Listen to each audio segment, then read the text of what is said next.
Where are we, Diamondback? What road is this? Well, you got me. Isn't that where I had that flat tire you pulled over? And there you stood by the side of the road, and I just knew you were trouble. And you were right.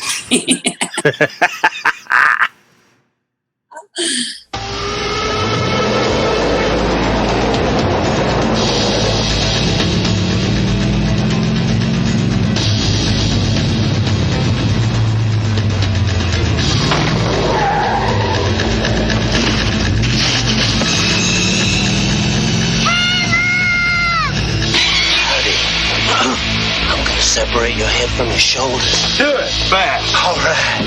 The time's roll. No! You might as well just kill me then, too. Caleb Colton no longer belongs to our world. We give him a week to see if we can call him one of us. He belongs to hers. But you have to learn to kill.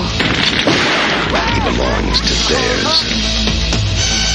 I want to kill. He makes you kill tonight. And they all belong to the night. It's 3 hours short for a bus to get home. You help me out? What are you on? Believe me, I told you. Just don't think of it as killing. Evening. Don't think at all. It's just something that you do night after night. It's only ever a question of how. You're nervous. I would be too if I were you. Near dark. I figure your boys falling in with control. Check out time.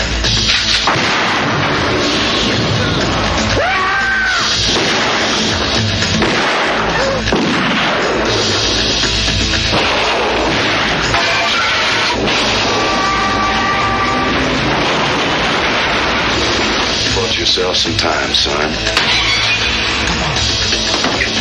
God damn, this is my family. Let it go.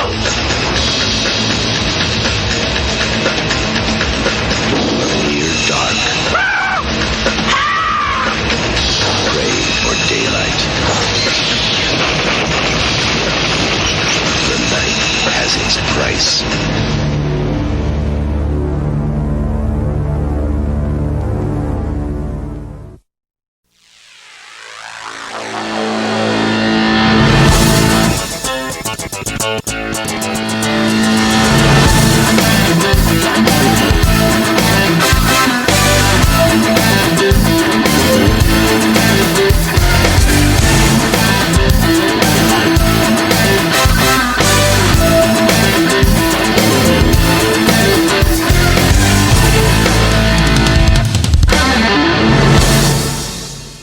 Welcome to Couch Potato Theater here on the Fandom Podcast Network. On Couch Potato Theater, we celebrate our favorite movies. You may own your favorite movies digitally or on physical media. However, when they air on your cable TV, you love what you are watching so much you don't get off that couch. And that's what the definition of this show is all about. I'm Kevin, your co-host for this special Couch Potato Theater. We are proud to celebrate Couch Potatoes Theater's special presentation of Near Dark, 1987 vampire classic. However, this is a very special Couch Potato Theater because I've got my lovely fiance here, and it's just going to be a couples kind of celebrating vampire Halloween type thing going on. Oh, sorry. Sorry. Did you up a little bit in my mouth? Did your upchuck reflex happen? Yeah, I know. It's a little bit too. I've got ulcers in my mouth from the sweetness, Kevin. The sweetness. Okay, so that is, of course, the voice of my lovely fiance, Erin Gill.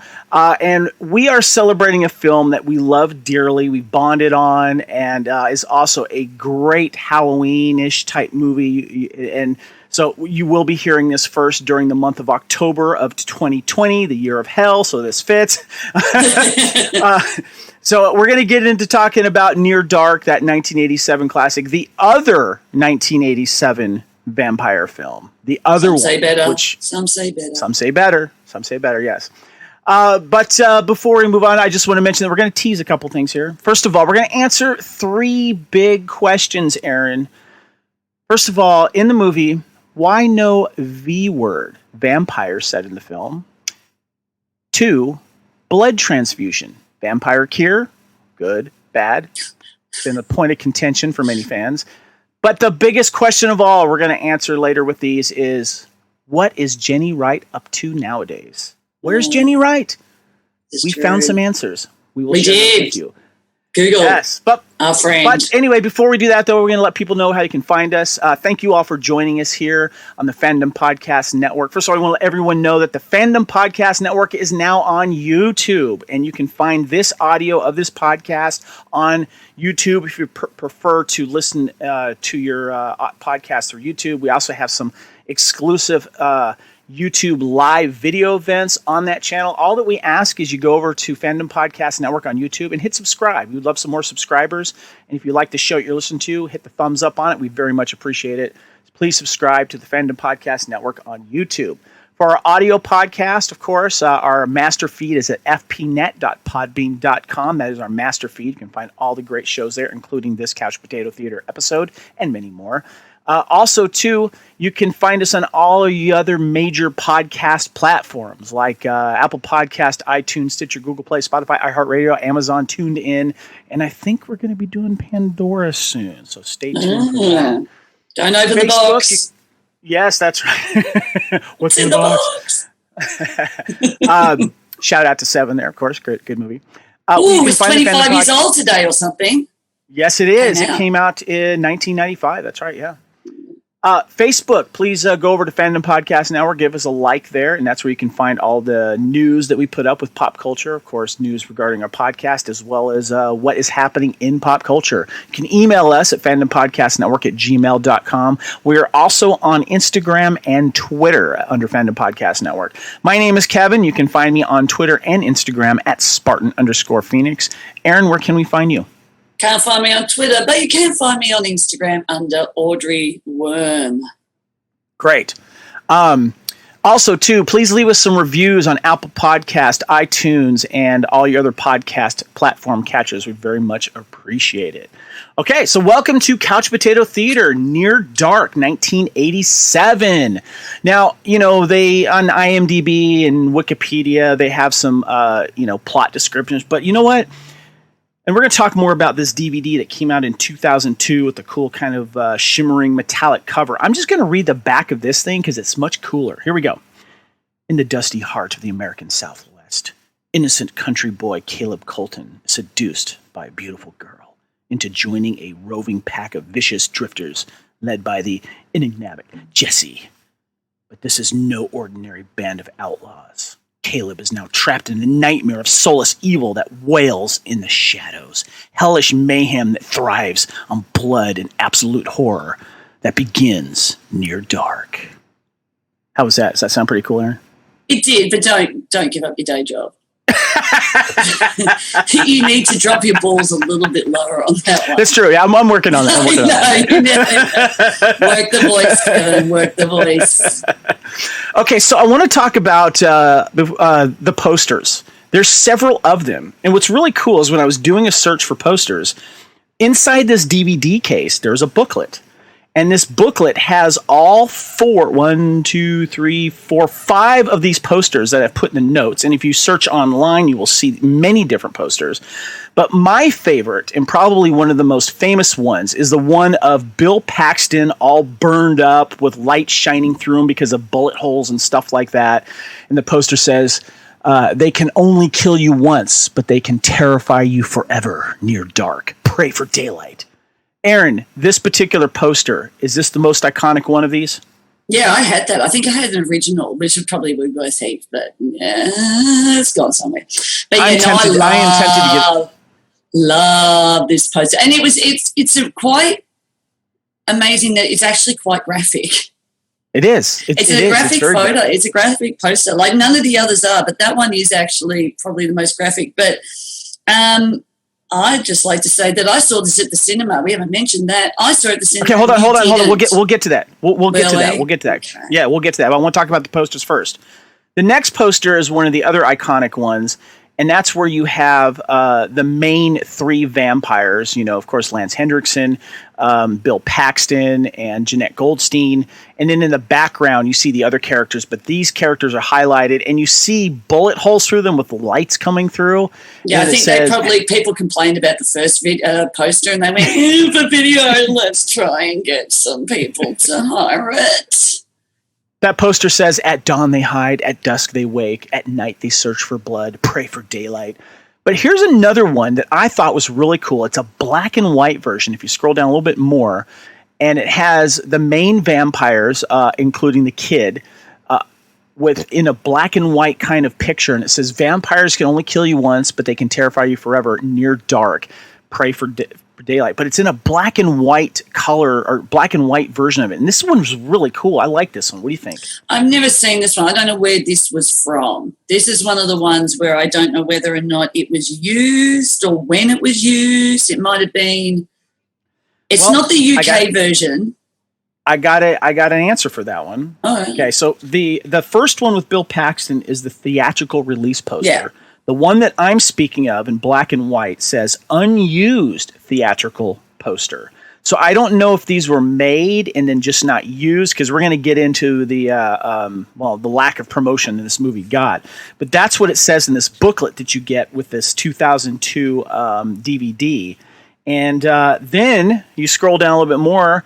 There's this really weird one that looks like it could be from like some vampire comedy.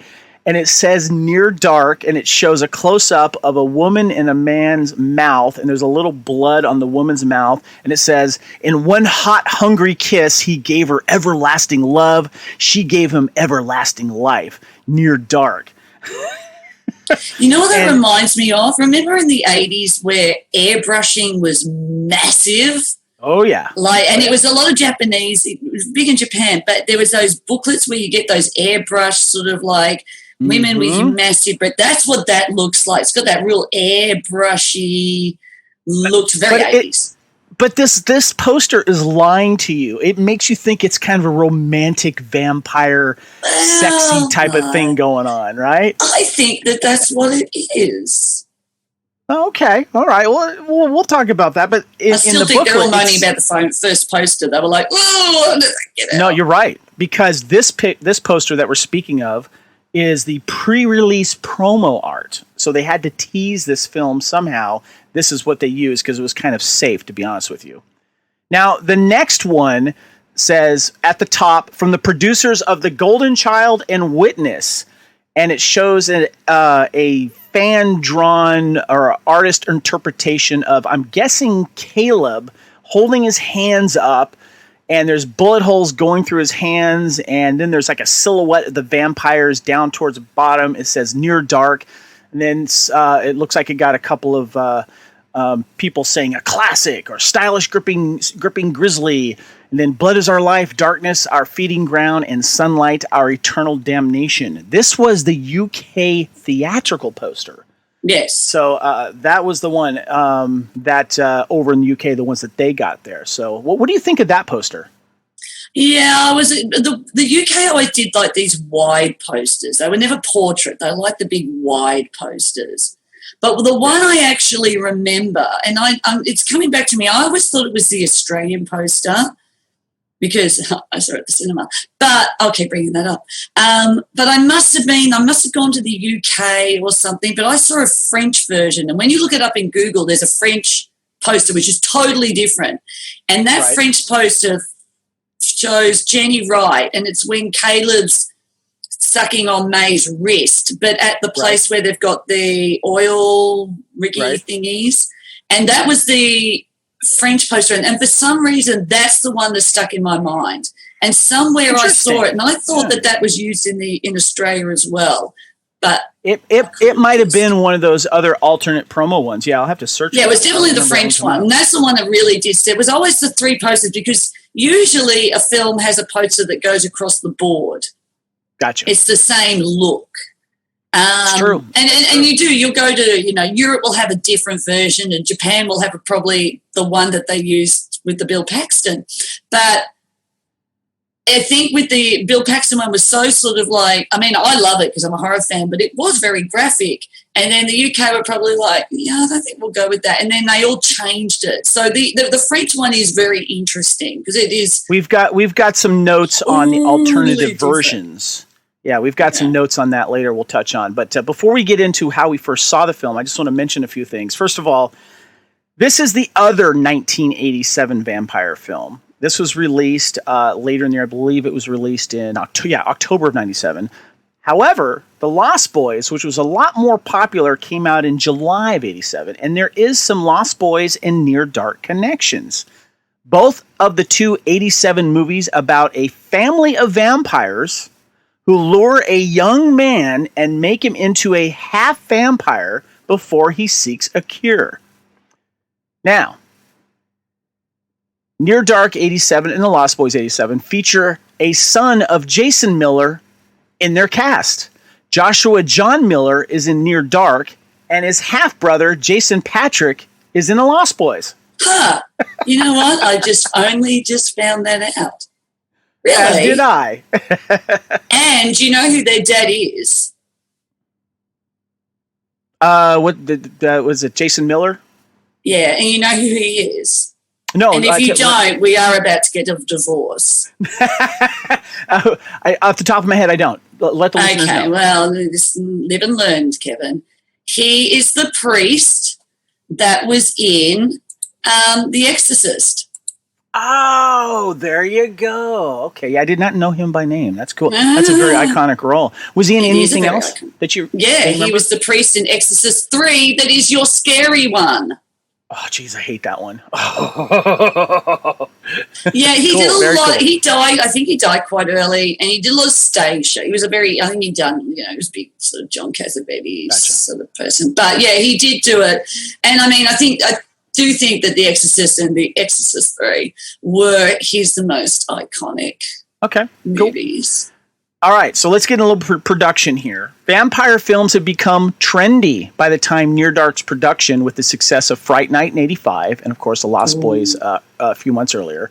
The latter, Lost Boys, released 2 months before Near Dark, grossing $32 million. Kathryn Bigelow wanted to film a Western movie that departed from cinematic convention. When she and co-writer Eric Red found financial backing for a Western difficult to obtain, it was suggested to them that they try mixing the Western with another more popular genre, of course, horror. Her interest in the revisionist interpretation of the cinematic tradition led her and Red to combine two genres as they regarded as ripe for interpretation, the Western movie and the vampire movie. The combination of the genres have been visited at least twice before on the big screen, Cursed of the Undead in 1959 and Billy the Kid vs. Dracula in 1966. Now, if you go to the cool DVD here that I have, and I know you have a copy somewhere, Aaron, there's a very cool special feature. It's a 47-minute called Living in Darkness, a feature with most of the stars and the director, Kathryn Bigelow. But I picked a quote that Bill Paxton said, the wonderful late Bill Paxton. He says, "A great contemporary vampire story." This is when he was reading the script. He liked it because it had a Bonnie and Clyde element with a family on the run who shoot their way out of trouble. Modern vampires who couldn't rely on their supernatural abilities. The lack of almost any material relating to traditional vampire mythology, at least as it's related to how vampires were common represented in movies up to the 86 time when this film was in production, except for the vulnerability to being burned to death by sunlight and common fires, which was intentional on the part of Kathryn Bigelow. She wanted to make the vampire into a cross between a traditional horror villain and Western gunslingers because this would make the characters who could drive the narrative. Now, I want to answer the first big question. We're going to get to our first time seeing this, but I want to talk about the V word with you, Aaron. Mm-hmm. When I've told people, a lot of people, when they were saying best vampire films, and they don't know about this film, I always say you got to watch Near Dark. One of the cool things about it is that they don't mention vampire in it. And the vampire mythology in this film is left deliberately vague. It is never seen if the cast reflections in a mirror or if they are affected by holy objects, roses, garlics, running water, etc. It is seen that they are extremely strong extremely strong, non-aging, surviving on human blood, cold to the touch, destroyed by sunlight and fire, but cannot be killed by most conventional methods. Aaron, this is one of the cool things that we like about this, that they don't throw the vampiric stuff in your face. They never mention the word vampire. You don't see like fangs popping out or that sound that you would hear all the time on True Blood, when the fangs would go kick and they come out. What was your thought of this concept, of the fact that this is the V word is never said? Well, I think you just assume that that's what they are because you're so used to that's what vampires do. So, I mean, it was never, I suppose you could bring up is it a movie about a virus? Is that how they're going with, that you get infected? It's the whole, toss-up, is 28 Days Later a zombie movie? Right. Or is it an infection movie? So, But did this surprise you that they don't use the word vampire, but they clearly are in the way that they act? No, I don't. It was never a thing that was sitting there and I'd have to go home and do deep thoughts about. No, I just enjoyed it. So I just went with the flow, a different version. I mean, there's vampire lore, but remember, it's not real and you can do whatever you want.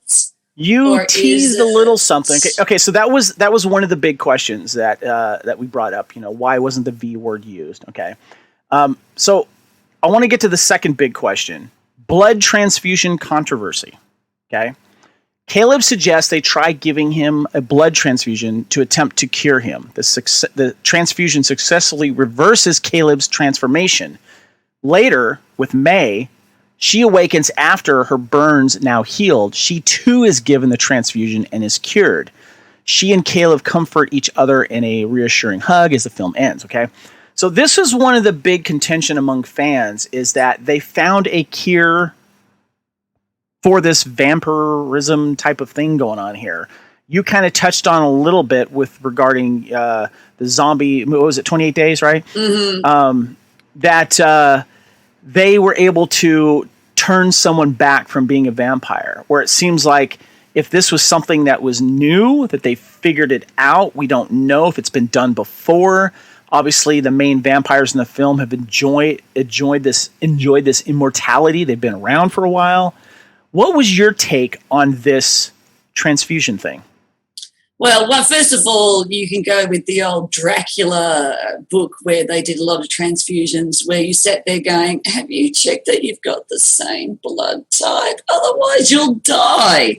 So that was always, I think, more the first thing of me going, are you guys the same? Because, you can't just do a blood transfusion with someone else because it might not work that way in a technical term. But, look, then you go with that it's not vampires, it's a more of vampiric sort of, vampirism. It's an infection that causes, like years ago, people with werewolves. There are certain times where people can get funny when the full moon and they can, so all these things are in lore of this sort of take on that it's not the pure, Dracula vampire lore, but that's something that once one is bitten, you get the cravings of a vampire.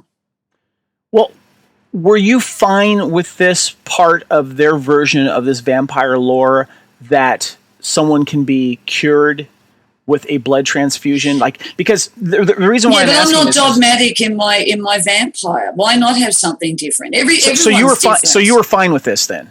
Yeah, totally. Because it's not, I mean,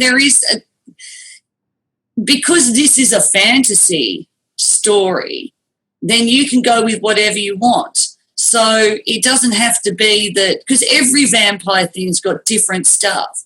Do you know what I mean? Like some people can walk during the day, but they're a little bit sort of, they don't have their full strength, Could be that they don't. So this was part of the narrative. So this was part of the narrative that you just accepted with this story. Yeah, this is just with story. Yeah, okay, this gotcha. is the story. Yeah, I'm with you on this. I actually love this twist, and I love the fact that there was some science and medical practitioner brought into something like this that helped against this cause or disease or whatever that you want to call it. I thought it was really cool that there was an actual medical thing that you were able to do to see if this would work. Whether it had been tried before, we don't know, but it was neat that Caleb's father suggested this, cured Caleb, and then Caleb was able to cure May. Well, actually, I think Caleb tells his dad. He says to his dad, yes, I'm sorry, yes, yeah. So I'm assuming his dad's a vet. But you think about it this way, wasn't it? I don't know if this is an urban legend, but didn't who's the one that surprise is still alive in the Rolling Stones? Keith Richards. Keith Richards. I've got Keith Urban on my head. Keith Richards had a blood transfusion to basically clean out his blood from all the years of drug abuse. And I think Lemmy wanted to do the same thing. And like the doctor turned around to Lemmy and said, if we do that, you'll die because you've now become it. It's like it's part of you. So maybe that's the same sort of thing of trying to just literally start again and get the infection. So you're saying this is the reason why Keith may be immortal? Yeah, pretty much, and why he's still he looks like crap, but he's immortal. Looks a bit like Lance Henriksen, isn't it? Well, that's been a controversy with some fans, but you and I are get over it. Exactly. Yeah. I mean, I accepted this from the get-go. Okay. Now let's get into our stories of when and where you first saw this film and what impact did it have on you the first time seeing it, Aaron? All right. So 87. Now, whether or not it was 87 when it came out in Australia, it could have been 88. I do know that in 87 I was at Box Hill TAFE doing a drama and dance course, and we could order This was a school you were at? Yeah, this was a school, like a little college after sort of high school, and you could get like a school ID, and I faked my age. I upped it by a year so that I could go and see R-rated films because I was 17, but you had to be 18. And it's a bit different in America because... Yeah, R-rated in Australia is close to like really restricted. NC-17. Right? Yeah. It's NC-17. Okay. Yeah. So, and you officially can't go in there. So, but for that year, it was like Near Dark. I think it was Blue Velvet came out. Mm-hmm. Right. And Angel Heart, all R-rated. Now, these wouldn't be R-rated. Oh, no, they wouldn't be R-rated now. But back then they were. And so was Near Dark. And you look at it now, and it's still pretty graphic, especially the bar scene. Still graphic, yeah. So I think it was playing in some very tiny little theatre on Swanston Street that became like a theatre that just showed martial arts movies in the end. I don't even know what it is now. It's probably gone. And I remember reading about it. They did, reviews about it. And I'm like, vampire movie, you had me at vampire. Or you had me at... I think it got banned in Queensland. There was always those posters that when it came out on video, it had at the bottom, banned in Queensland. So that was automatically like... Let's go. So, yeah, I saw it at the cinema, and I think What's going to draw you more to a movie when it's banned somewhere? God, yes. It got me to go and see, was it the Last Temptation of Christ, because it was going to be banned. And I had to sit through that crap. It was so boring. Dude, okay, hold on. Faces of Death, banned in 47 countries. Yeah, I'm going to rent that. Serbian film, worst movie ever. Yeah. So what was your impression the first time you saw it in the theater? Oh, I loved it. I think I probably went and saw it a couple of times. So, no, it's great. It had gore. Adrian Pasdar was cute. Bill Paxton looked good. It had all of it. We knew it was about vampires. You didn't have to say it, but you had the idea that's what the idea was. Yeah, plus some of the posters were teasing the word vampire on it, even though it's not mentioned in the film. Yeah. So, I think it was just mainly the poster of Bill Paxton. Like, you had me at that. All right. So that's cool that you got to see it in the big screen. I'm jealous. I did not. Okay, so... So I was working as a jeweler's apprentice in the very late 80s and early 90s, and I had this coworker of mine. His name was Rich, and he was kind of he was the guy that I called my cool father. He taught me a lot about music, taught me a lot about movies. I love the guy. We bonded that way. I listened to him, and I think he took to that. And I remember for a Halloween in, I want to say 89, maybe 90, I dressed up as a Lost Boy type character, and I was modeling it after the dark-haired Lost Boy, because I had the dark hair, and I had these custom fangs in there, and I came into work one day. He's like, "Oh man, yeah, I'm dressing up as one of the Lost Boys. The movie's good." And Rich goes, "That movie was lame," or probably said shit or something like that. He's like, you got to watch it. You got to watch Near Dark. And I'm like, what the hell is Near Dark? He's like, "I'll bring you a tape tomorrow." Next day, sure enough, he brings in this battered looking VHS tape that looked like he recorded it either off of HBO or something. I don't know where he got it, but it wasn't a regular VHS Near Dark, and it was handwritten in pencil on the paper. One. The double video transfer. So he let me. He's like, "This is the movie you got to get. This came out the same year as as Lost Boys. This is the movie you got to watch." And I went home and watched it, and I was like, "Holy crap!" So you never saw any of it. So this obviously didn't come up to Santa Barbara at all. If it did, it came and left, because Santa Barbara, there were certain movies it didn't get, honestly. Yeah. And that's been I love this town. I love growing up in it, but it's been one of my biggest pet peeves of this damn town is that. But it has changed. You've got some of those arty cinemas. It has, but there's still some films that won't come up here. There's still some that when there's not a pandemic. The Metropolitan Theaters here is one of the worst run theater organizations, if you ask me. I've been spoiled living in Georgia for the last 12 years. But it never came up. And there were some other films that never came up that I never saw or never saw posters for or anything like that. And I was always looking at the newspaper and stuff like that, so I never heard of it. So when I saw it on VHS, I was like, holy crap. I went back to Rich, and I said, "This thing is awesome. I hope you don't mind, but I made a copy of it." Because I had the fifth generation one. Could you actually see? Pretty much. And it wasn't until I found a copy of it. I recorded my buddy Rich's, because I had this old VHS player that was from a school, and they were selling it used to make money. But it was one of those players, not a recorder, that didn't have that protection in it. So I was able to hook that up to my VCR, play it, and record anything I wanted, anything I rented. I went to the video store. I think it was either Captain Video or Video Schmidio at the time, and they actually had a copy of it on VHS. And then if I really loved a movie, Aaron, I would only put one movie on a VHS, because that was the best quality. Then if you kind of like two movies, you would do the middle speed. The LP speed. Yeah, but if you just wanted a bunch of movies, you didn't really care about the quality, you would put 6 of them on that EP speed or whatever it was. But Near Dark, and I even custom made these little letterings for it. I put that in my collection and loved it. And I know. I saw your photo on Facebook. I recently released a picture of my old apartment, and if you look closely, you can see that Near Dark tape. But it's like a hypnotics game. Yeah. I did the same. I did the same. I would have had we're very lucky. I have to say, I'll give Melbourne, even though we're still in lockdown 2.0, boring. For movie-wise, literally, we have cinemas on every corner. I've never seen a place to have so many movie theaters anywhere.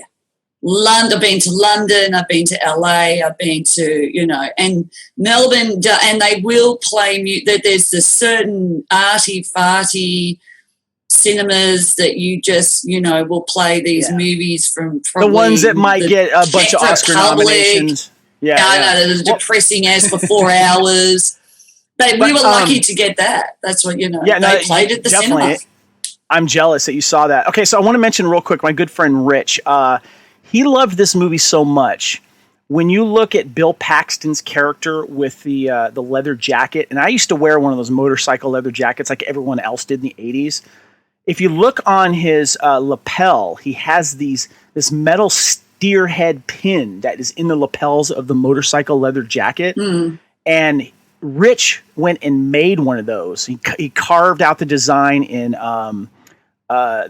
in wax, and then he did the lost wax casting thing, and then he actually made me one of those, and I had it on my leather jacket for years. It broke, but I still have it somewhere. I have it in my jewelry collection somewhere. with a bunch of old stuff that I made back in the day. But Rich has since passed away about 10 years ago, maybe a little over 10 years ago. I miss the guy dearly. Great guy. But he made one of those. If you watch the movie, watch the little steerhead metal thing that is on Bill Paxton's character's leather thing. I think he has it on both maybe. But he made one for me, and I did put it on there. So I had that thing on my leather jacket for years. Okay. Let's get into some favorite scenes here, Aaron. There's some that stand out. I want to talk about the bar scene last, if you don't mind, because that is probably one of the most iconic scenes. But I want to ask you, besides the bar scene, we'll talk about that one in a minute. What were some other your favorite scenes? I don't know. I rewatched it again last. I mean, look, I've seen it 1,000 times, but it had been a long time since I'd seen it. So it's probably good, I don't know, maybe 20 years since I last saw it. But before then, it was one of those once-a-year things. So I don't know. I mean, I love the start. I love the start between May and Caleb. Like, she's so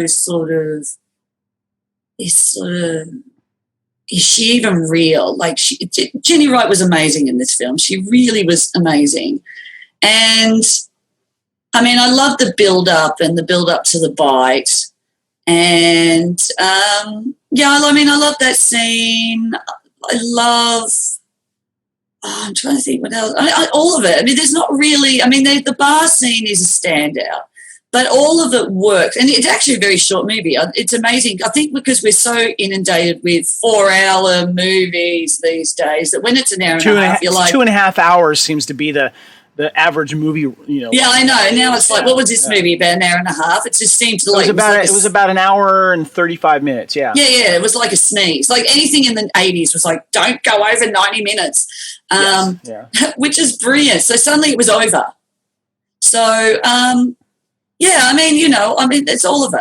I don't really have... I think it's one of those things where I don't have the scene. I'm like, there's the bar scene, but there's not really major scenes where I go, I like that better. I think it all works. I love like some of the hotel scenes when Caleb's getting kind of brought into the scene. I love the shootout scene with the cops, and Caleb finds a way to get the car and have them escape and gain their trust for a little while. Those are some great scenes. I love the scene where Bill Paxton, shoots the truck driver and he goes bullseye, and then he gets run over. And I love the scenes where you see them burning up and how the sun's affecting. But we got to talk about this bar scene because this is probably the most famous scene. This is where they want to get Caleb to do his first kill. Well, just going back on that, this is a thing of watching stuff with fresh eyes after a long, long time. And again, it's like watching The Exorcist.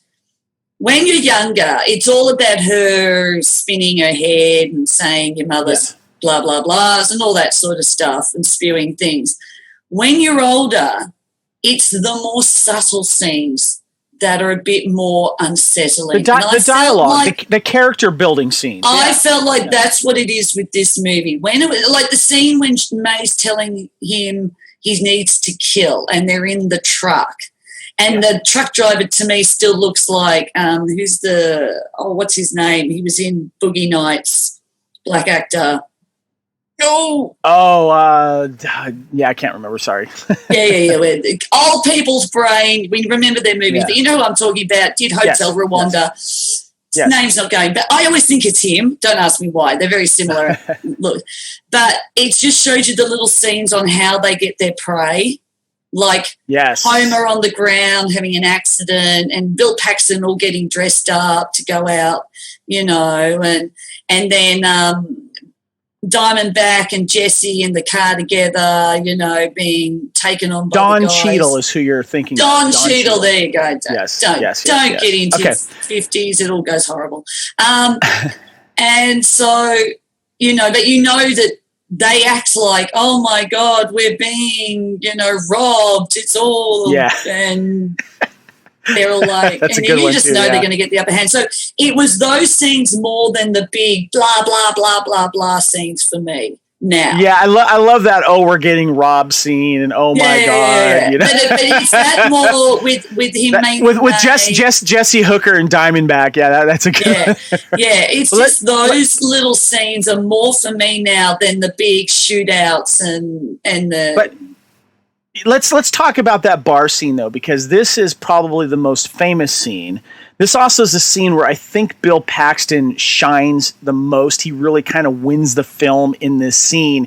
Because it's interesting because every person in this clan of vampires, with the exception of Caleb, gets a kill here to a certain thing. And you get to see what even the kid like pulls out a gun and shoots at one person several times in the back.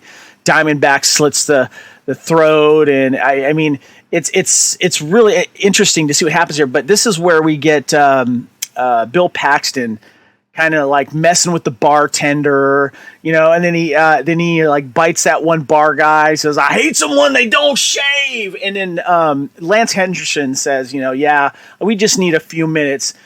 The amount of time that's good, that you guys are going to live, or something like that. I'm paraphrasing, but that scene sets up so much because it's actually a character building scene, even though it's brutal.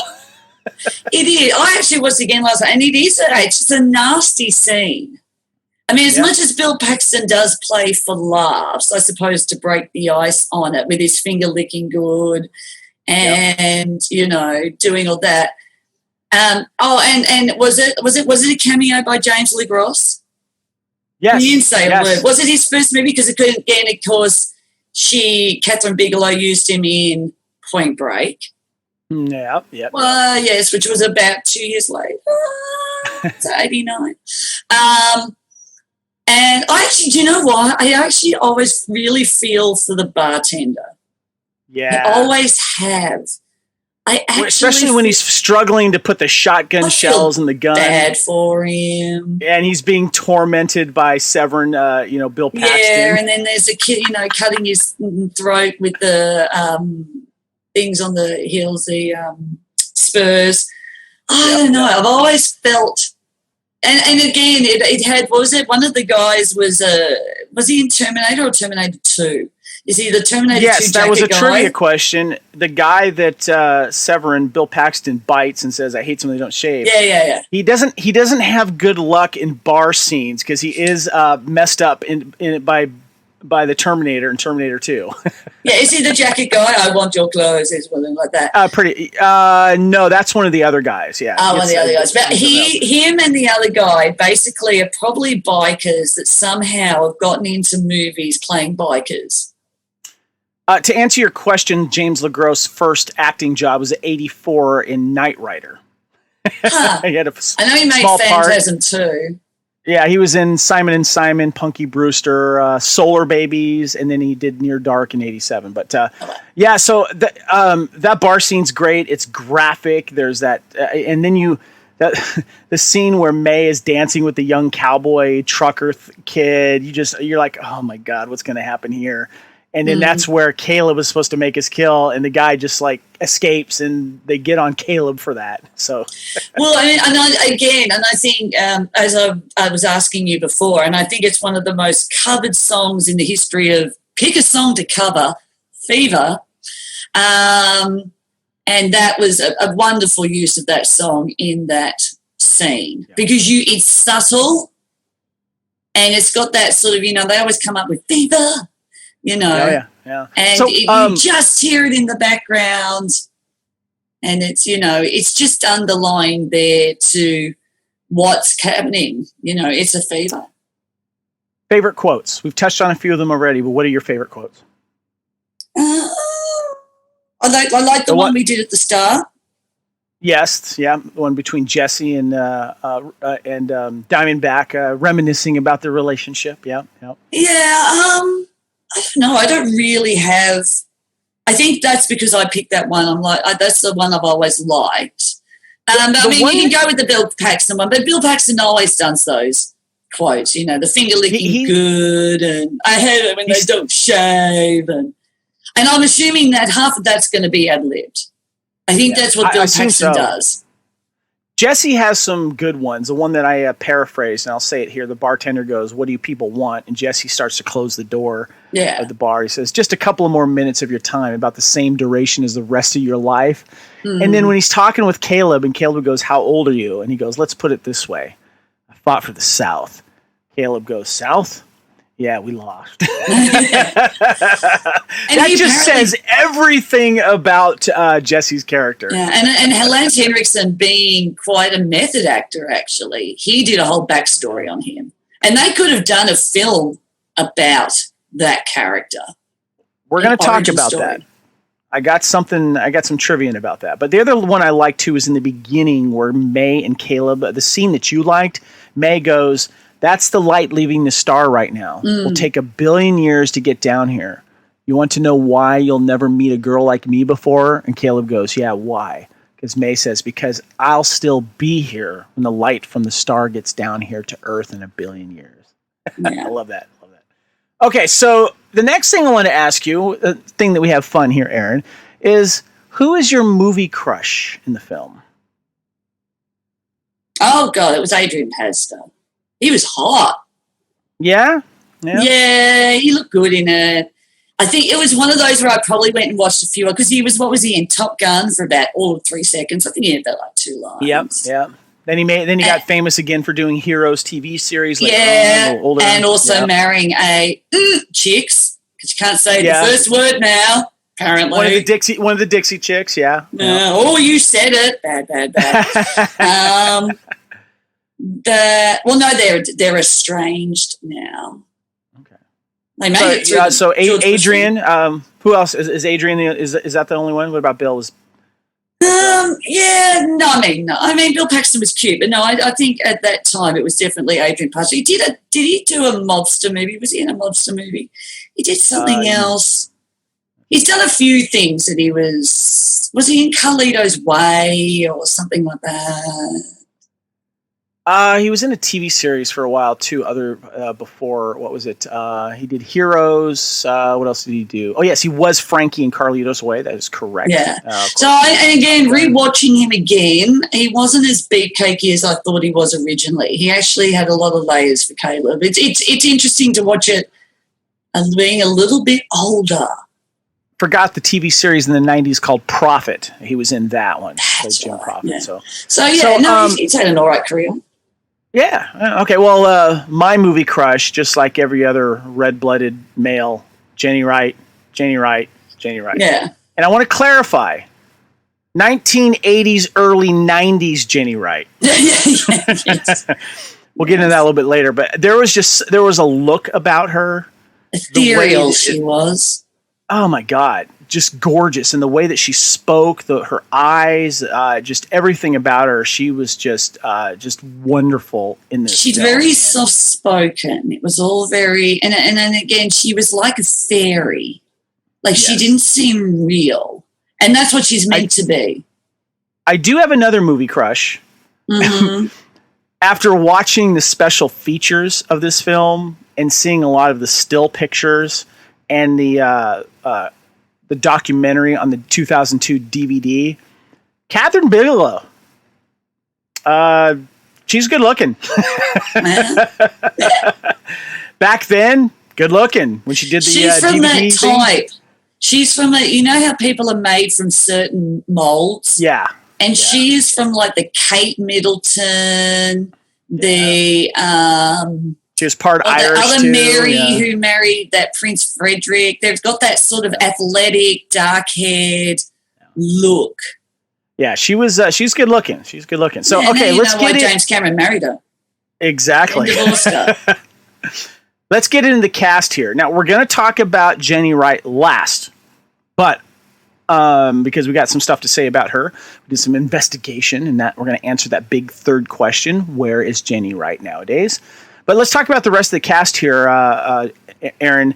Obviously, we know that Kathryn Bigelow basically pretty much took several of the key members of the Aliens cast and threw them into this film.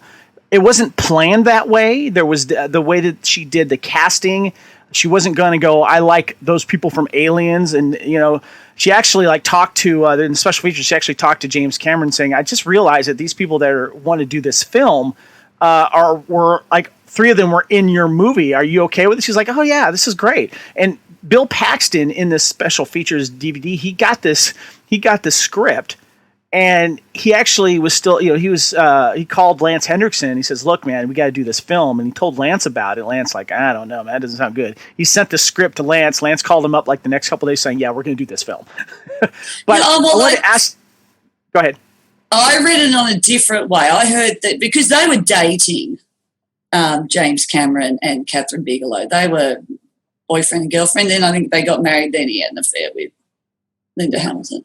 Anyway, I thought he said, why don't you use my cast? So according to the documentary, I've heard that as well. That's not what was said in the documentary. So I'm just going by what they said in that. Maybe that's what happened. We don't know. But because I think Michael Biehn get offered as well, and he didn't want to do it. He was offered. He didn't care for it. He didn't like the script. He thought it was too dark. So, yeah. He does some stupid things. I know. He has not made some good choices. But regarding the cast, was there any other standouts for you that you liked, especially during your rewatch? Who stood out for you? So, a little bit of side trivia here. In the 90s, I lived on and off in Hollywood, and I ended up working at Hollywood Book and Poster with Eric Hayden, where now Scientology is. But anyway, we'd been there. It was on Ivar and Hollywood Boulevard. And we used to do Fangoria conventions, and Eric would have people who would sit with us, and we would help them get signed autographs and stuff. And Tim Thomason, this Thomason, isn't it? Tim Thomason. Yep. Was someone who did a Fangoria with us. Now, this is a year, so what was this? This was 87. So let's say this is 95. So he had done a couple of his transfer films, or Future Cop, as you guys know. Yeah, we've always known it as Future Cop. He will always be known as Future Cop. Yeah, so he'd done that. He'd also done a couple of other films. But, yeah, so he sat with me, and I think he called me every other name but Aaron. And he was a little bit of a nutter. But he was lovely. And I did get to meet, names. This is where I've got to look it up. Is it not Tom Byron? No. That's a porn star. Byron James? Byron James, yes. Different. Character actor Byron James, yes. Again, a nutter. He was very good friends with him, and he came up to us and talked to us, and both have passed, I think. I think Tim Thompson's passed now. But he was lovely. Look, he was lovely. But Tim Thomerson is still alive. Byron James passed away about within the last 5 or 6 years. I thought Tim Thomerson had passed. Maybe not give him the whammy on that one. Could have probably anyway. Yeah, so, let's not wish that on him anytime. Yeah, let's not wish that. Not in the year of COVID. But yeah, no, look, he was lovely. He was lovely, and I had a lot of fun with him. So I began watching him last night. I thought he was refreshing. I thought he was a lovely dad, caring. Yep. And, I thought he was great. He played the good dad part. Again, rewatching it, everyone was fantastic. It's funny, I was never a massive fan of the Joshua Miller Homer. He was very big from River's Edge. It's funny you say that, because when I was rewatching this, I was really digging his character in this, especially when you keep in mind that he is a man stuck in a boy's body. Yeah, he's the Kirsten Dunst character from Interview with a Vampire. Yeah, and I thought that was really good. And when he takes that gun out and just shoots that guy in the back, I was like, holy cow, I forgot about that scene in the bar. So do we ever know who turns him? Are we assuming it's Diamondback? We to think do a whole nuclear family? We think so, or Diamondback came across him and wanted to be a motherly type, and they kind of adopted him into the family. But we don't know that. But we know he turns May. Yeah, I wouldn't be surprised, though, if Diamondback did, but I don't know. I just want to mention, we were discussing this off mic last night when we were talking about this. Joshua John Miller, we're kind of wondering, what's he been up to? He's been doing a lot of writing, and I just found out he's done writing, and he was a creator for one of my recent favorite binge watch movies called Queen of the South, about a woman who rises up into the world of cartels and becomes a drug lord. And he was involved with that, and he has something coming out called Sleepwalk that's in pre-production, and another thing called the Georgetown Project that he has written coming out in 2021. But he's been busy doing behind-the-scenes stuff, so there you go. He's also, as you mentioned... I just find his scene character annoying. Yeah. Of course, yes, he was Tim in River's Edge, and he also played Richie Miller in in Teen Witch, which is a cute film. Anyway, okay, so let's get into Jenny Wright. Yeah. We've always wondered, where's Jenny Wright? Wondered this for years. A lot of people didn't know. If you watch that 47-minute documentary, Adrian Pasdar says... I loved working with her. She also got, when I was listening to the audio commentary with Kathryn Bigelow, she speaks highly of her. Since this came out in 2002, I'm assuming they did these interviews either, a year or two before that. So this is around 1999, 2000. This was probably done. They didn't know where she was. She just basically lived off the radar.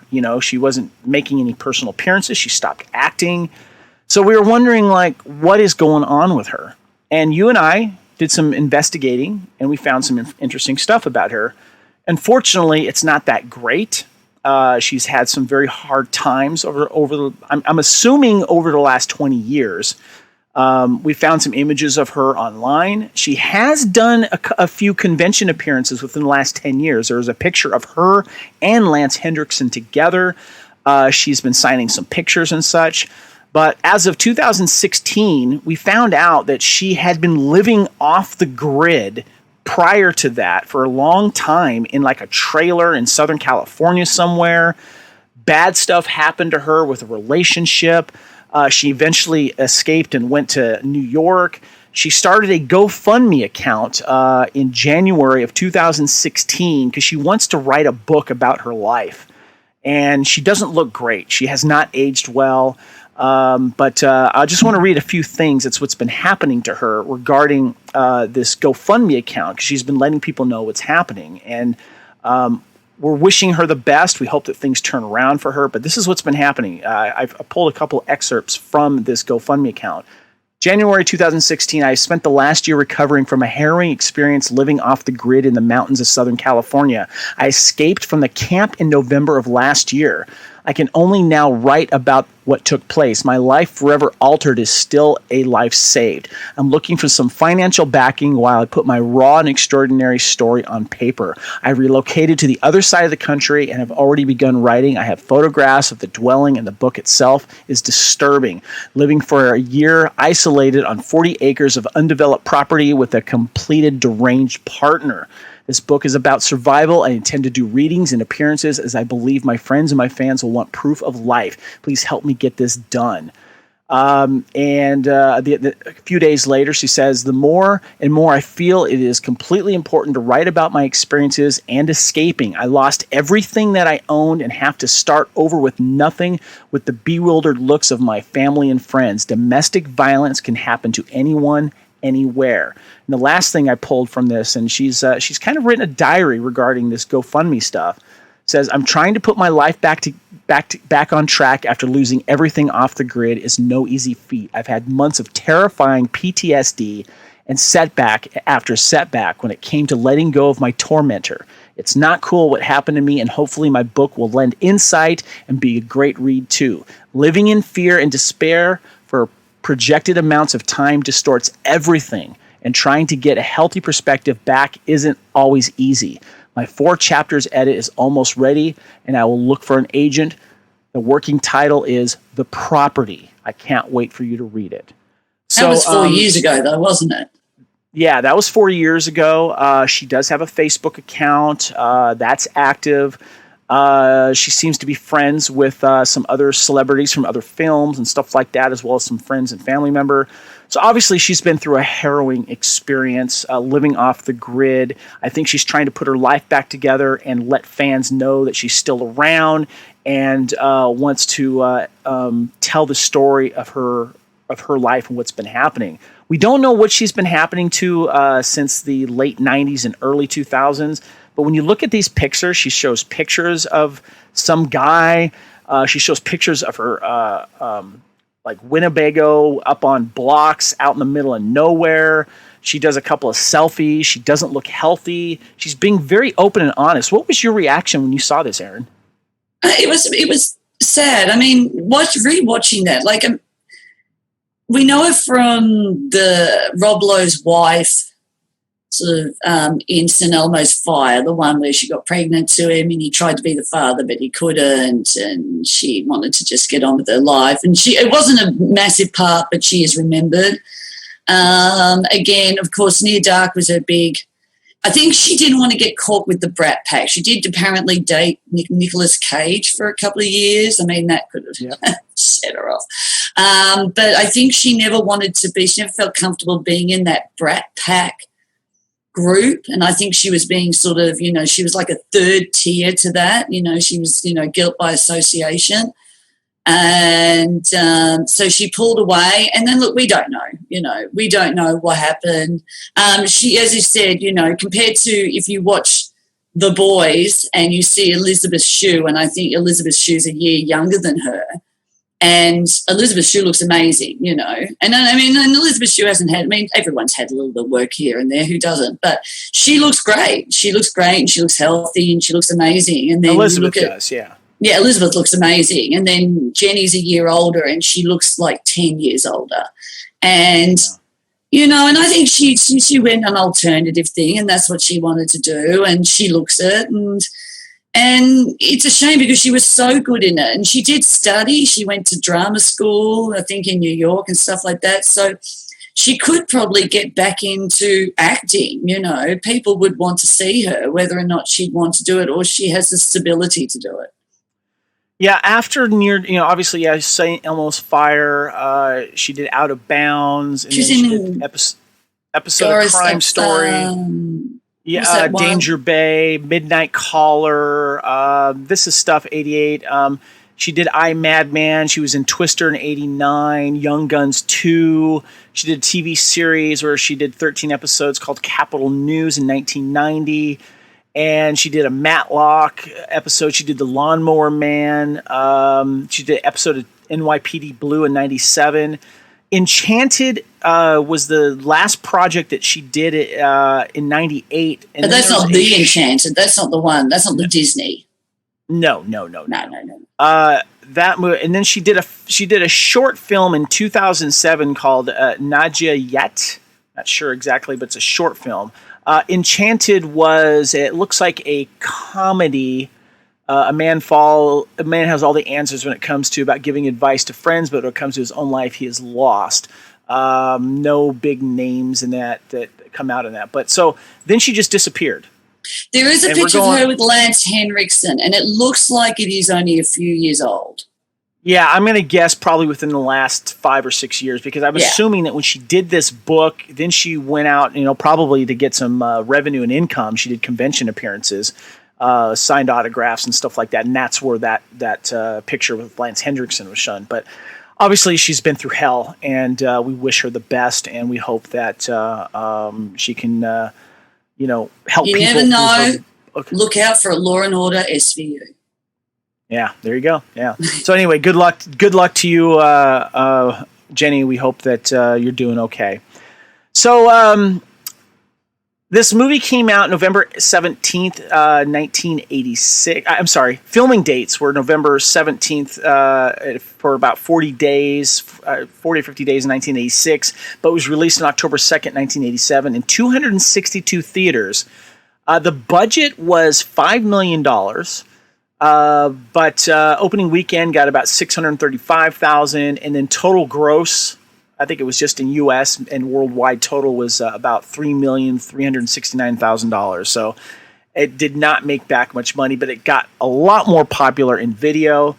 Part of the late 1980s revival of serious vampire depictions on the big screen, it was received mostly positive reviews for its mix of Western and vampire movie genres. This movie didn't get like your Siskel and Ebert because it was one of those smaller budget films. But Rotten Tomatoes has an 88% approval rating.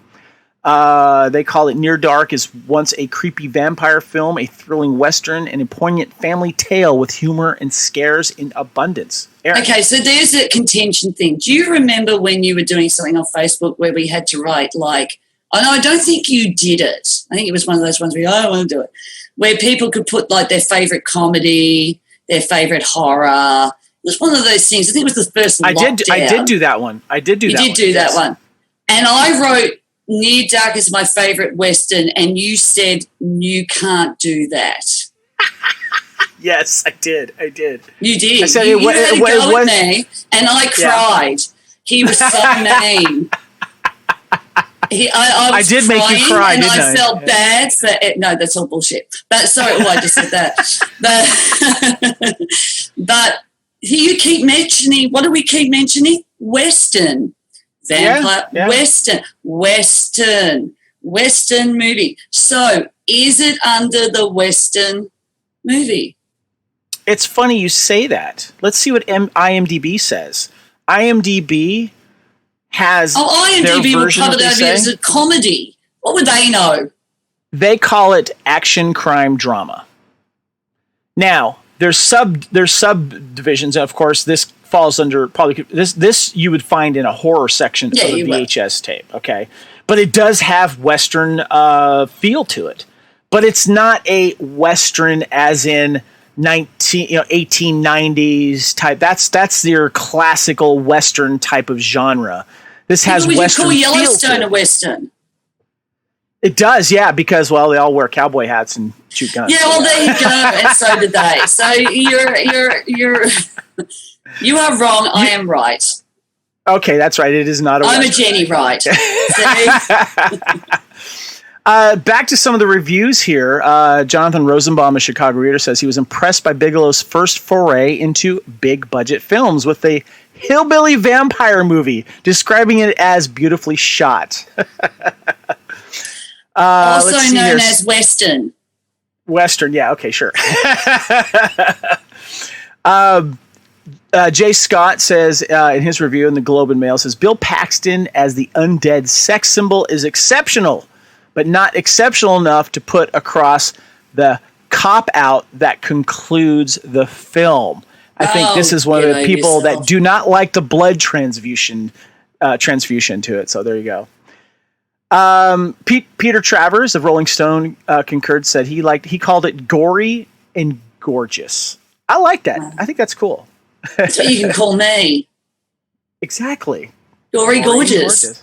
There you go. There's a whole Romeo and Juliet thing happening. Yeah, it's a West Side Story. It's So video releases, there is alternate versions. The UK version released on video in '88 was missing 14 seconds because the British Broadcasting made some cuts. Diamondback opening and closing a butterfly knife repeatedly before slitting the barmaid's throat. Jesse and Severin putting the barman's body on the bar and smashing bottles of spirits over and around him to fuel the fire while Severin quips, "Hey, bartender, salad!" The BBFC were evil in the 80s. Evil! Yeah, they cut a lot of stuff. Near Dark was at first banned in Sweden due to the film's graphic, violent nature and the zero-tolerance policy of the Swedish censorship board, but was finally released on video in 1989. However, this version was brutally cut, omitting almost all violence, shown as well as hinted. Scenes missing included cuts of the blood-sucking and the entire sequence of Caleb's initiation at the bar. 2003, the BBFC waived all of the above-mentioned cuts. Can you imagine? It was that 25 minutes. Like it was like. Can you imagine watching a version of this film without that bar scene? Yeah, okay. I watched a version of Evil Dead on US TV in the 90s on a major, and it was like 5 minutes. Yeah. That's just video crime. So. We talked about this 2002 2-disc DVD release, which is the one to get if you ask me. There was a Blu-ray version, which I did buy just to have it. I got horrible reviews, that Blu-ray. Yeah, it has that audio commentary and the living of darkness, making of documentary. But to be honest with your HD 4K TVs, give me that DVD because it's got this cool insert and the booklet in here as well. Actually, Blu-ray.com gave the Blu-ray a really bad review. There you go. And said, stay with your DVD. And I went to the launch party in London for that DVD during in 2002. And I've got my Near Dark shot glass. And I got a free DVD for Anchor Bay. Thank you very much. When we all had lives. There you go. Jealous, but I still. No, I'm just rubbing it. Be me. Let's talk about the soundtrack here. First of all, before you tell the story of what happened today. Yeah, no, I'm not going to do that. Okay. I want to talk about the Near Dark score real quick. This is just the music, not the songs in it. Okay. The score is the 32nd major release and 10th soundtrack album by Tangerine Dream. It was released in 1988, the following year after the release of the film. And it's got 11 tracks on there, of course, usually picking up all the different scenes in the film. But the song that you were referring to earlier by the song Fever in the bar scene was done by the Cramps. There is 3 other songs on here that also include one of Aaron's favorite 80s soundtrack artist of all time, John Parr. He did a song called Naughty Naughty. Do yourself a favor, people. If you love the 80s, go on YouTube and search for Naughty Naughty by John Parr. This movie is nothing but 80s. It is hilarious. Make sure you check it out. The other song is Morse Code, performed by Jules Holland. And the last song is The Cowboy Rides Away by George Strait. So Tangerine Dream did everything in the 80s, didn't they? I know, they did Legend. Yeah. And something else. What was it? Was it Red? Did they do the soundtrack to Risky Business? I feel like they did. I think you're right. Yeah. Yeah, the best scene on the train. Okay, now if you want some entertainment, go search on YouTube for Martini Ranch Reach. Came out in 1988. It is a short music video and yeah, okay, so here it is. The music video for Bill Paxton's band Martini Ranch, where an outlaw biker arrives at a rough small western town to visit his gal in a local brothel. But he doesn't know is that all-female posse of bounty hunters is coming for him. This is about a 7-minute video directed by James Cameron. The outlaw biker, played by Paxton, having recently robbed a train depot, arrives at a post-apocalyptic boomtown, Martini Ranch. He parties with his crew, Judge Reinhold, Court, Pasdar, Reiser, Lance Henriksen, and enjoys the charms of the local girl, Louise Paxton, his wife. Meanwhile, close on his trail is a posse of female bounty hunters led by Kathryn Bigelow. They capture Paxton, hog tie him, and brand him while hanging one of his cohorts, Todd. Paxton escapes, rounds up his crew, and confronts the cowgirls in the street after being deserted by his crew. Paxton shoots it out with the women alone, but is hopelessly outnumbered. This is very, very funny. I bring this up because of the alumni that is from Aliens, and of course, this movie Near Dark is in it. There is a Cameron cameo also in Near Dark. I'll talk about a little bit later. Yeah, Near Dark. But trivia, Cameron agreed to direct this video on the condition that he would not have to take any meetings with the financial entity Warner Brothers Records. But make sure you check it out. It's very, very interesting. And so, because Bill Paxton pretty much was his muse. Like, he's nearly in every film. Yeah, yeah. And I've always said that he's an absolute pain in the ass. Like, James Cameron Director? can be an absolute. Yeah, I've heard that he's that. But yeah, Bill Paxton. But they go along. Bill Paxton is known. He has a very distinct thing. He was killed by a Terminator, killed by a predator and killed by an alien. It's true. Filming locations. So they originally were going to shoot this in Oklahoma. They had stuff set and ready, but they had to totally escape Oklahoma because the shooting location was shut down because it was decimated by floods. So they found these great areas in Arizona. They relocated shooting there. The movie resumed. But what was funny was they had experienced the first ever July freak snowfall. So they had to deal with that on there. Then they did some reshoots and pickups in Los Angeles, but most of this was shot in Arizona. All right, so we're going to take a quick break here. We're going to let you guys know what else is happening here on the Fandom Podcast Network. Check out our new promo here. Check it out. Thank you for listening. We hope you're enjoying this podcast. We like to continue to feed your ears by inviting you to listen to the Fandom Podcast Network and all of the other awesome shows we have to offer. It starts with our flagship show, Culture Clash, our weekly pop culture news podcast. Blood Kings, our Highlander podcast. Couch Potato Theater, our podcast celebrating our favorite movies. Time Warp, the Fandom Flashback podcast discussing a year in movies and our favorite pop culture topics. End Zone, the NFL podcast. Good Evening, an Alfred Hitchcock podcast. Union Federation, our Star Trek and Orville podcast. Hair Metal, the 80s and early 90s rock metal podcast. Type 40, our Doctor Who podcast. Lethal Mullet, a 1980s and 90s action film podcast. What a Piece of Junk, a Star Wars podcast. And our newest show, Making Treks, a new Star Trek podcast with a deep dive into the final frontier with host Mark Newbold and Adam P. O'Brien. You can enjoy all of these great Fandom Podcast Network shows on our master feed at fpnet.podbean.com. Fandom Podcast Network is also on Apple Podcast, iTunes, Stitcher, Google Play, Spotify, and iHeartRadio. You can also find us on Facebook under Fandom Podcast Network. You can also email us at fandompodcastnetwork@gmail.com. You can also find us on Instagram and Twitter under Fandom Podcast Network. Thank you for listening, and remember, respect others and enjoy your fandom.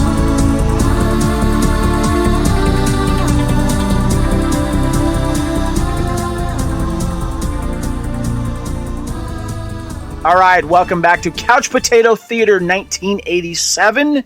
We've answered the big questions, including the one of where's Jenny Wright. But we got a little bit of trivia here we want to do, and I decided, instead of go online and find some trivia, which I did, I decided to come up with some stuff here. In this cool little booklet, when you get the DVD, there is 12 things you may have missed and other interesting facts about Near Dark. Co-stars Bill Paxton, Lance Henriksen, and Jenette Goldstein all appear, of course, together in James Cameron's Aliens 1986, 1 year prior to Near Dark.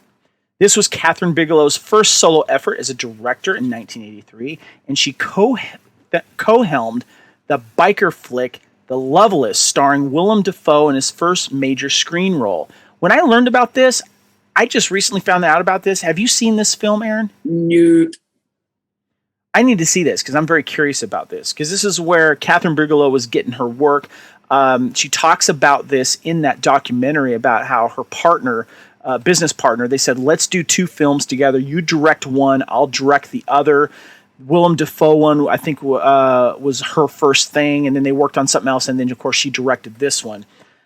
This is interesting here. So the plot line of this film concerns an innocent young man who is thrust into a cat-and-mouse game with a seemingly indestructible enemy. This was also the central concern of co-writer Eric Red. This is the partner that she'd been working with. Previous effort on The Hitcher. Love that film. You love The Hitcher. What was the deal with The Hitcher? Why was he kind of immortal? What was his deal? He wasn't. Well, he was just some badass human that could take pain? No, not really. No, I mean, he does, No, I think he's... you could go with it to be he's fighting himself, Thomas Tuchel. I mean... Okay. Because no one else sort of... Everybody who knows about him until the end doesn't believe him, and it's... I don't think it was ever... I never got a supernatural thing out of it. I think he was hard to kill. But it was, I mean, there was no reason behind him. And that's the beauty of it. I don't need to find the reason behind it. Right. I'm was just this going person that tormented your heroes. And because he stopped him. He was the first one to stop him and pushing him out the car door. And so he went, yay, I'm going to play with him. Interesting here, Caleb's mother is not mentioned in the film by any character, and her absence from the film is never given an explanation. I don't think you really need it.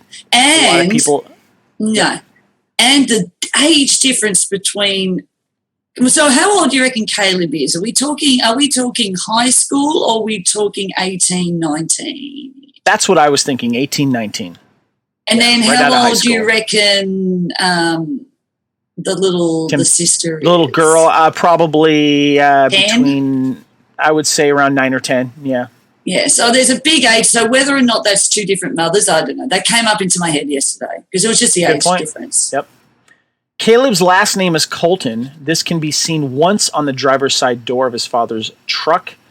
The much abused Roadhouse patron who gets shot to death by Homer is played by actor Robert Winley. We spoke of him earlier, whose characters tend to have bad luck in bars. We mentioned in 1991 he was roughed up by Arnold Schwarzenegger and gets tossed into a hot kitchen grill in Terminator 2 Judgment Day.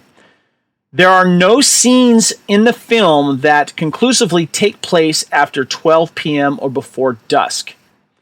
With the possible exception of a few sequences showing Loy and Sarah's search for Caleb, all other scenes are set at night, the twilight or early morning. They were talking about this in the special features on that documentary, how it was pretty much mostly night shoots.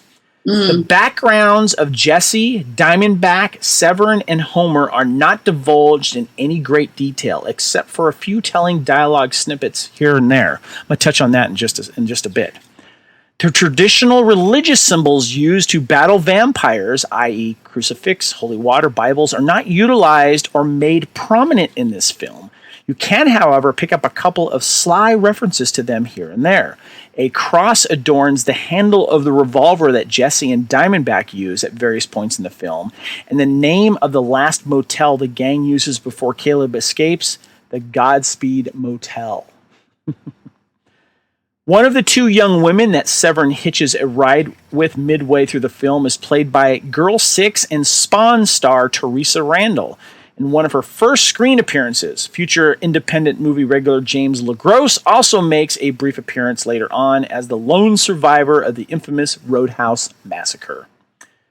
After setting fire to the motorhome, Severin asks Jesse if he remembers that fire we started in Chicago.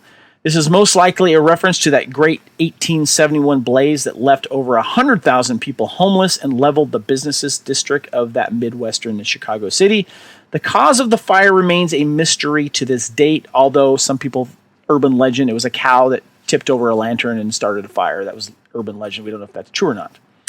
And, of course, we did talk about the 80s cult band Martini Ranch with lead singer Bill Paxton, filmed a music video around this time of Near Dark's production for their song Reach that we just recently talked about. So there you go. There's some stuff that came out of that booklet. Very, very cool. Lance Henriksen had fun shooting on the desert. He relived the boredom by hopping in his car and taking short drives through the desert. He and Bill Paxton were stopped by a policeman who they freaked out, and he decided to just let them go. Didn't Bill Paxton actually come into a bar or something all dressed up when he's been run over saying that there was a car accident and you should see the other guy?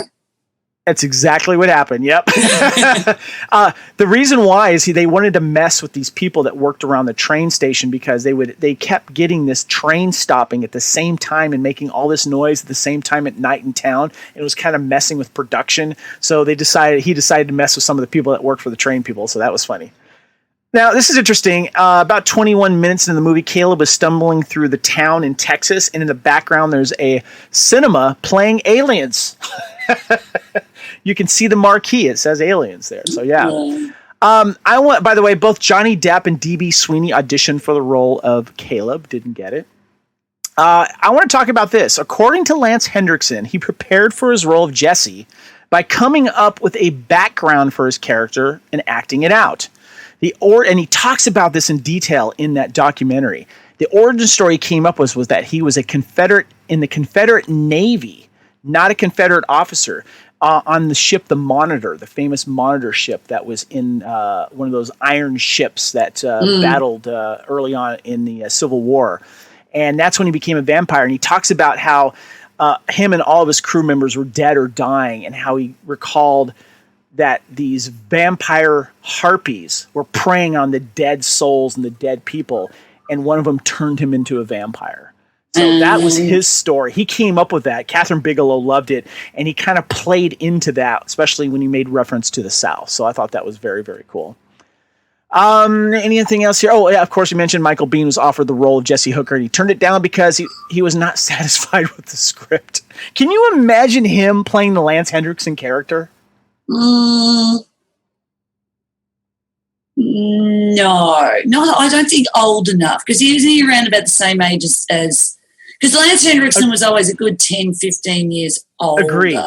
And he talked about how he lost a lot of weight because he felt that if he was a vampire, he was not eating. He was just drinking on blood, and he wanted to see like his own. He got down to like, I think 160 pounds or 50 pounds. Yeah, he wanted to see his ribs and stuff. So that was very. I mean, it's the whole family unit. Like you've got Ma and Pa, then you've got nutty uncle, Severin, and then you've got the young boy Homer, who then gets the sort of, I'm assuming, older sister. So I'm assuming he's gone, because I don't think he's that old. He's not that old. Who? And I think Homer.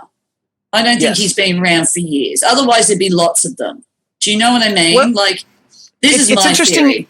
It's interesting you say that, because you would think there would be more, but it might be easier to control and live under the radar if you have less people. And we're going to talk about this for a second. No. Well, hold on. Before you talk about their past and stuff like that, that is actually coming up to possible prequel ideas and sequel ideas that some of the stars talk about. But before we talk about that, I want to mention that there was a remake that was canceled. And this says a remake of the film was announced in October of 2006 as a co-production between film companies Rogue Pictures and Platinum Dunes. In December of 2008, Platinum Dunes producer Bradley Fuller stated that the project had been on hold due to the similarities in conception of Twilight that came out in 2008, a film which also contained a romance between human and vampire characters. I see the similarities. So that was thrown off. But I want to talk to you about sequels or prequels, because in that documentary, Adrian Pasdar and Lance Henriksen talked that it would have been fun to have seen a sequel called First Light. Yeah. Now, they talked about how, because you see Lance Henriksen and character Jesse and Diamondback burning up in the car, and they talked about it would have been cool if they somehow survived the fire before they got charred and explode, and they crawl out of it. But what's really cool is Kathryn Bigelow actually was serious about the possibility of doing a sequel, or in her words, a prequel, inspired by what Lance Henriksen said, a prequel that talked about how the group formed during the Civil War, starting with Lance. So question to you, Aaron, what would you have liked to have seen? Do you want to see a sequel called First Light, or would you be more interested in the prequel that Kathryn Bigelow talked about? Prequel. Yeah. I think they were done with the sequel. And interesting enough, going back on the Twilight thing, if, say, you could have redone it, but like Netflix do it, did you watch that Devil All the Time? Have you seen it yet with Tom Holland and Robert Pattinson? I missed that. I did not see that. But it was good. We enjoyed it. It's Southern Gothic thing. It's quite violent. And Robert Pattinson, which I feel sorry for him this year, should have been his year because he was in everything, and now suddenly everything got put back. Underwhelmed. He would be good, actually. He'd be good in a Near Dark thing. He's gotten creepy and strange, which is working well for him. Robert Pattinson. So if they do, I want to ask you about that prequel in a second, but you brought up an interesting idea here, and sometimes we like to talk about if they did do a remake, would it be cool if they did it as like a television series? Would you be up for that? And it's kind of like a a Western vampire road flick. They move on to the next town. Maybe try to recruit someone that's part of the cast. They join, see how things go. What do you think? Yeah. I mean, that could work in a Netflixy, Amazon Prime-y boys way. Yeah. Okay. Yeah. Talk about this prequel idea that Kathryn talked about, where you get the feeling, obviously, it starts with Jesse. I like Jesse's idea. I like Lance Henriksen's idea of him, of course, getting preyed upon these vampiric harpies. He becomes a vampire. He makes reference in the movie to where he met Diamondback on this road. So that means the rest of the crew, obviously not old as him. So we see Lance Henriksen's character start off in the Civil War. Maybe he has some relationships with other people.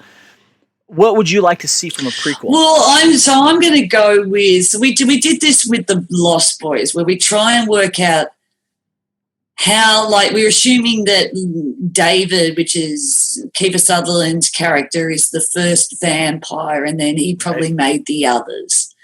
Right. I think in the timeline of this, it goes Lance Henriksen. Then if they're talking about the Chicago fire, he would, I mean, I'm assuming he's met others. He can't have gone from the Civil War to, like, what was it? When was the Chicago fire? The 20s? 1861, if I remember. Oh, okay, maybe. When was your Civil War again? I should know this.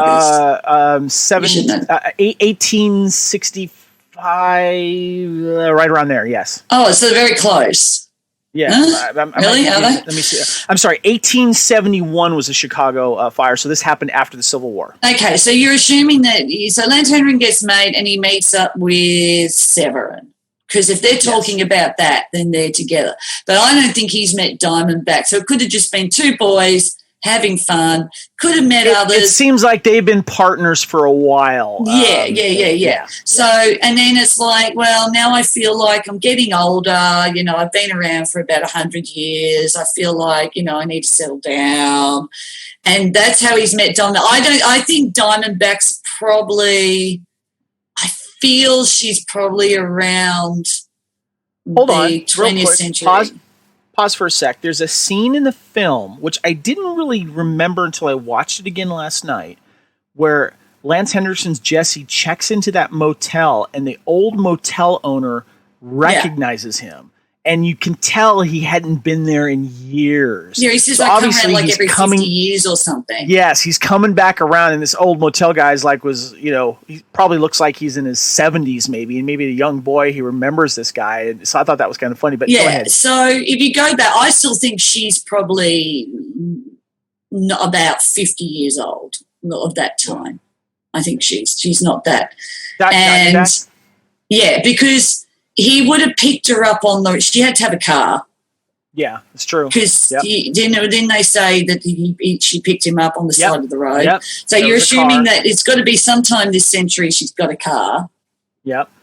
It's not like she's going to be on horseback. I think you're right. I think within the last 30 or 40 years is how old she is as a vampire. So then they decide that they probably get Homer. He's probably a kid that was dying or something. And he's not that old. But he gets Jenny Wright because that's probably his age. So what is he? He's meant to be around about 12?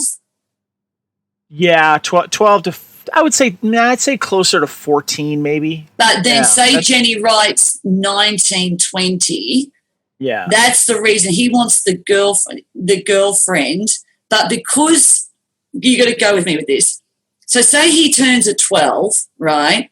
But now in his human years, he's turned 20, right? And that's why he gets Jenny Wright.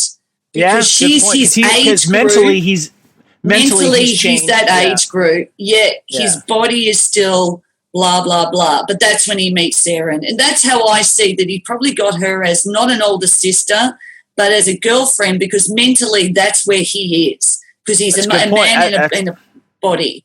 And then, Aaron, I say you write this story. Do it.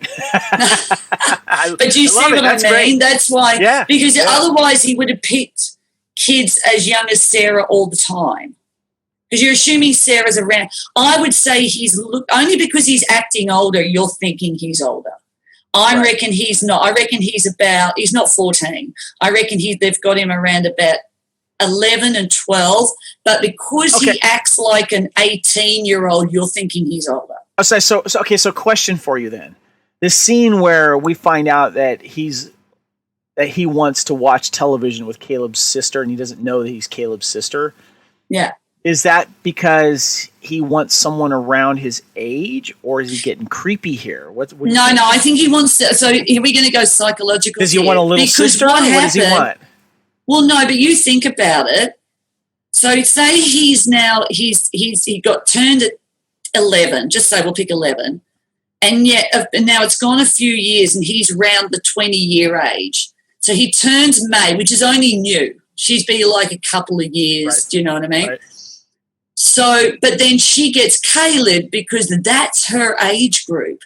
So he's now going back to his normal age group, even though because they will be forever young.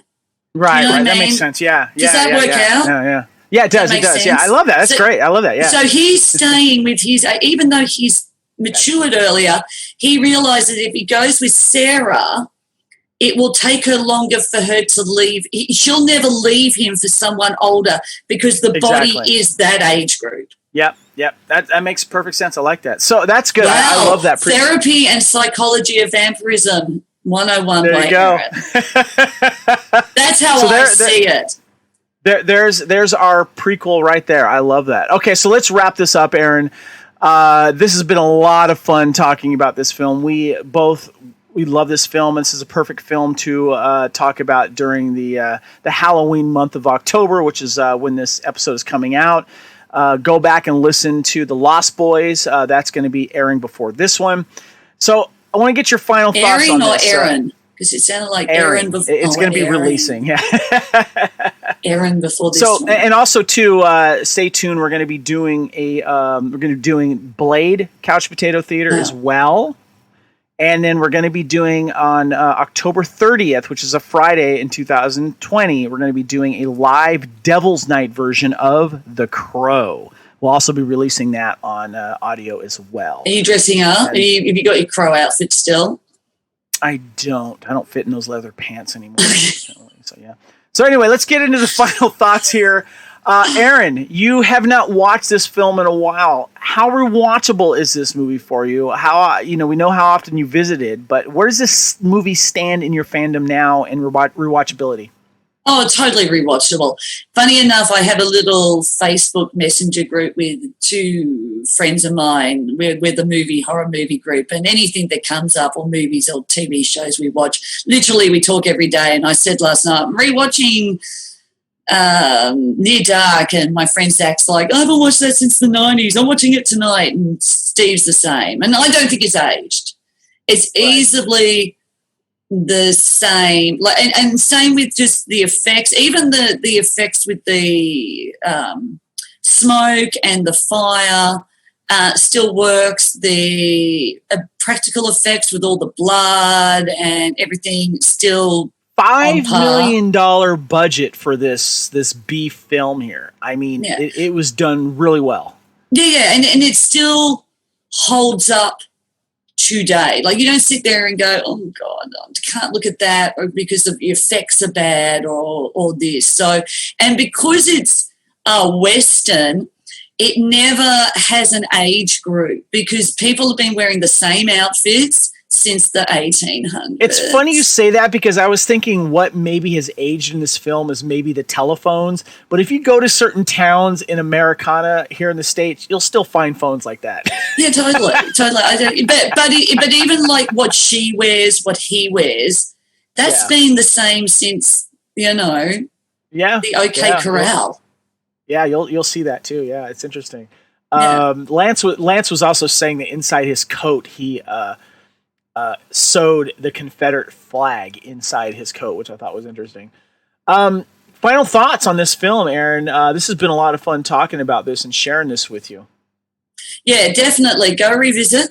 Go revisit. They're actually got. I think you can stream it on SBS for us Australian people. SBS app on demand has actually showing it. It's in their movies, which I totally forgot last night. I could have watched it on that. I didn't check to see where it was streaming around here in the States. Streaming on Australia on SBS. I watched the DVD because it's still cool and I love that thing.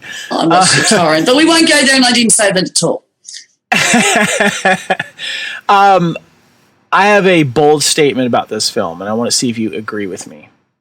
To me, Near Dark, fully rewatchable, love this film, easy pace, well edited, great characters. In my opinion, to up to date to here in 2020, it is my favorite, and I consider the best vampire movie ever made. What do you say to that, Aaron? No. You're thinking hard. You're thinking hard well, here. No, because you're not a massive horror fan. So your vampire catalog is limited. So yes, I'll cop to that. Look,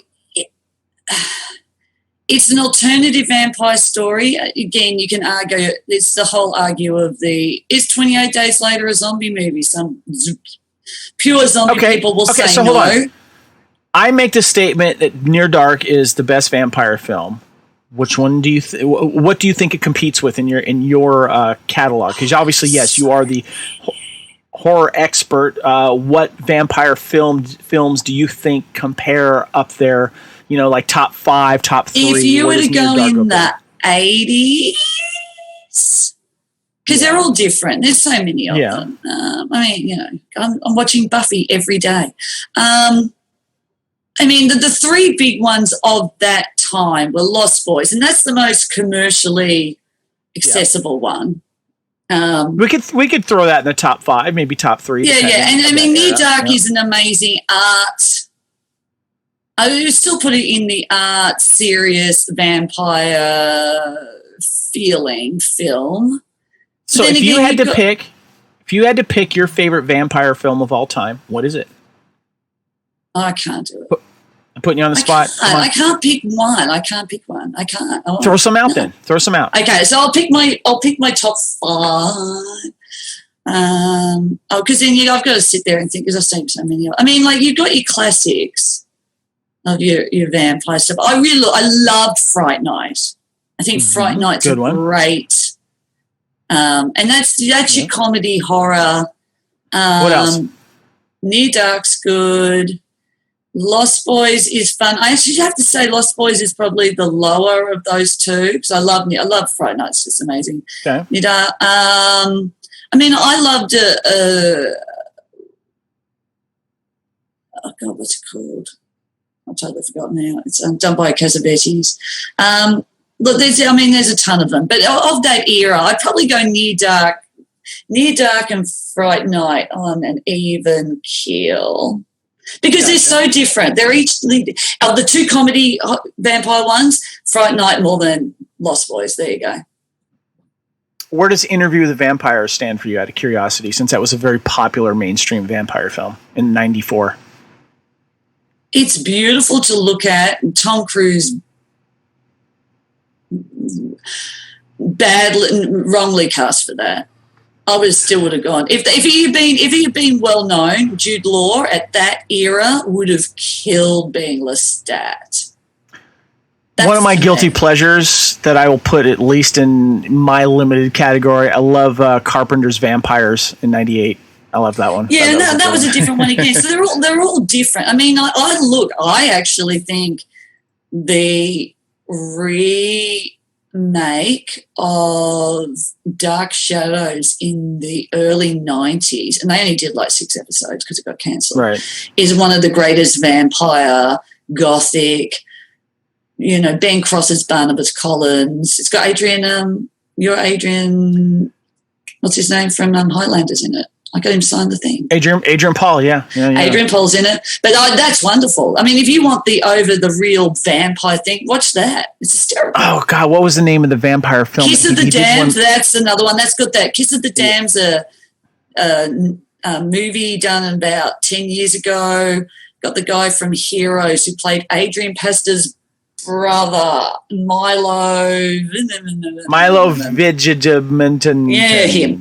He's in it, Kiss of the Damned, and that was a real setback to the 70s Euro sort of erotic vampire movie that Jess Franco made huge in the 70s in France. Not just, So, gotcha. Look, there's a whole bunch of them. They're all different. Or Blood for Dracula, done by Paul Morrissey in the 70s with Udo Kier and Joe D'Alessandro, one of my favourite vampire movies of all time, and a great soundtrack. There you go. So, look, I have many because they're all different and they all do different things. But best TV vampire thing is Buffy, and Buffy rules the world. Buffy does rule the world. This is true. It does rule the world. Yeah, there's a lot of them out there, but yeah, those are some good ones. I like that. That's done. And I mean, look, everyone's got different. I mean, it depends on what mood you want. Your funny vampires, you want your straight vampires, you want your romantic. As I said, I watched that Vampire Journals, and that was really, really 90s on Tubi, and that was hysterical. I want to throw another very, very guilty film that is now 25 years old, came out in 1995, starring a young Alyssa Milano, Embrace of the Vampire. So there you go. Did that have one of the guys from Standard Ballet in it? Martin Kemp, baby, yep. Do you know that there's a scene in there, I think this is a bit of trivia, where you can actually see like a vein on his head, and that was a prerequisite of actually not being very well.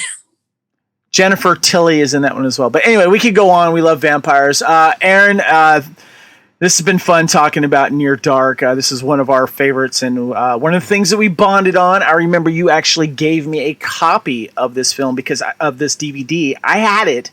I lost it in moving or whatever. You gave me a copy. I have that one. I found another one at a Goodwill store. I picked it up just because I wanted to have another one. That was to guarantee sex, wasn't it? Anyway. And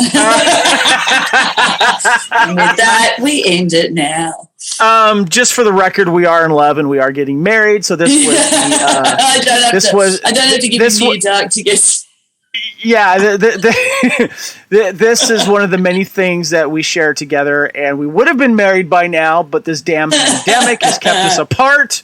We were supposed to be married last April, but we would have been an old married couple by now. We would have been 6 months. Right? We would have had 6 months each. We would have started going, what the hell did we do? Oh, man, yeah, we would have itched a lot. Yeah, I know.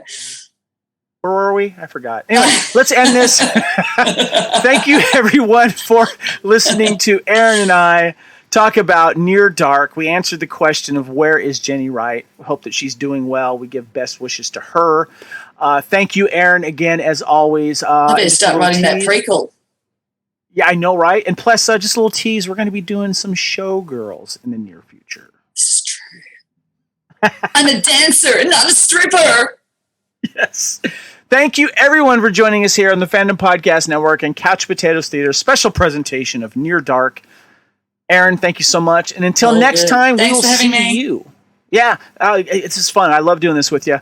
Until next time, we will see you on the couch. Thank you, and goodbye, everyone.